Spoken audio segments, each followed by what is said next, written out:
What's a scientific fact that creeps you out? Honestly, nothing is more creepy than how deep-sea anglerfish mate. The deep sea is dark, and the anglerfish are spread very thinly. Therefore, when an anglerfish meets another anglerfish, it's incredibly important they get the chance to mate over and over again. The evolutionary strategy that deep-sea anglerfish devised is extra creepy. The male latches onto the female, biting her and never letting go. That way he can inseminate the eggs she drops. Not that bad so far, right? But wait, how does he eat if he's latched on his mate? Well, the circulatory systems fuse, and the female provides nutrients for the male through this fused circulatory system. The true horror starts here. The organs of males start to wither and atrophy, being absorbed into the female.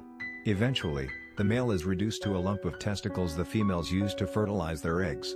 Females are often covered in bumps of several males that have melted into the female, becoming a literal body horror lump of meat on the female. The way quantum mechanics works is pretty creepy to me for reasons I can't exactly pin down. Particles aren't points, at least not that we can possibly ever observe. The best physical description of a particle's position is a wave over at least a four-dimensional volume showing where it probably is. I say four-dimensional because there's a non-zero time uncertainty as well. This isn't a limitation on what we can observe, it's an actual testable property of particles, that they don't have exact positions, velocities, energies, times. When they're observed by interaction, the wave collapses, which still doesn't make it exact, just more likely to exist in a smaller space. The argument that there really is an exact point in there somewhere and it's just always hidden from observation isn't true. The Bell inequality proved that. For example, because of this uncertainty, it's physically impossible to cool helium enough to freeze it at atmospheric pressure.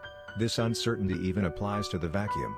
It can't be at zero energy, because that would violate the uncertainty principle.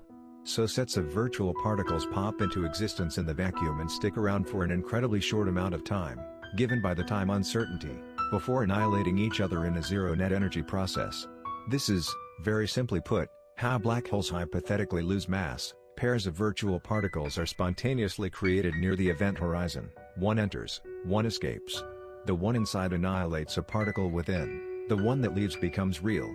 Information is transported outside the event horizon in an incredibly obfuscated, but still existent, form, meaning information isn't destroyed by black holes. Then you get into the weird math.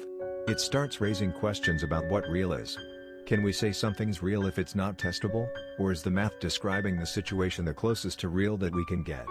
For example, you could look at the predicted path for a particle. There's a non-zero chance for it to take any path between 2 points. So you basically take all the possible paths, account for the probability that it takes that path, add them all up, and you can recover Newtonian mechanics from it in the classical limit. Is this actually what's happening? It isn't really testable. Even the Bell inequality that I mentioned earlier has some crazy philosophical implications.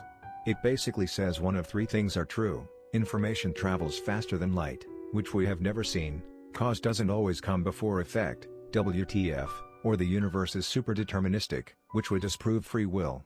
We don't know which. People make a load of crazy claims based on quantum mechanics, and I think a lot of it has to do with how uncomfortable the idea of living in a universe that seems to be inherently uncertain is.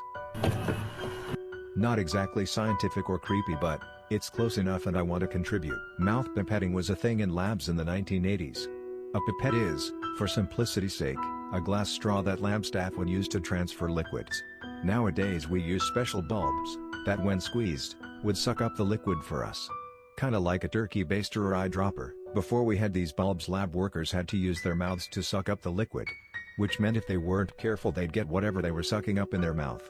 I'm currently training to be MLAD and those fluids would usually be urine, liquid stool, sputum and so on.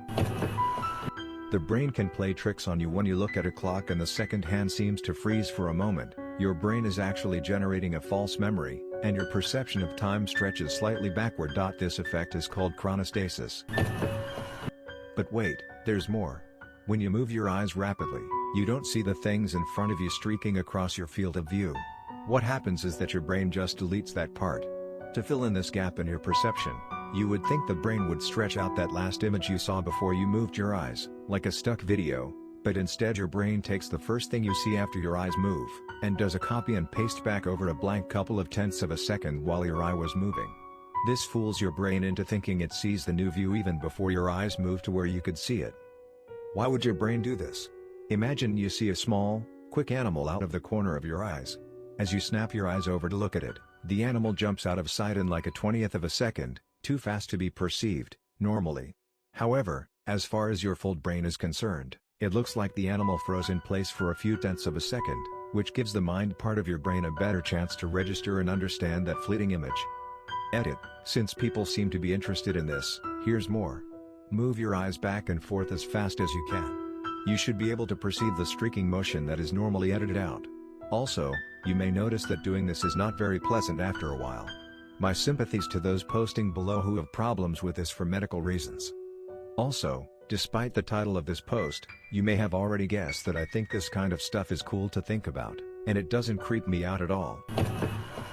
The universe is unbelievably infinite, while simultaneously unbelievably infinitesimal. The universe has 1022 stars, a rough guess. This is an unfathomably large number for humans to comprehend, but bear with me. There is roughly 100,000 million stars in our galaxy alone, and there are roughly 125 billion galaxies. A single drop of water contains 1021 H2O molecules, not too far off from the number of stars in the whole universe. A very similar number, but contained in a single drop of water. It blows my mind that the universe can contain such mind-boggling numbers of things on such wildly different scales. There is so much to reality that the human mind just isn't capable of grasping. Got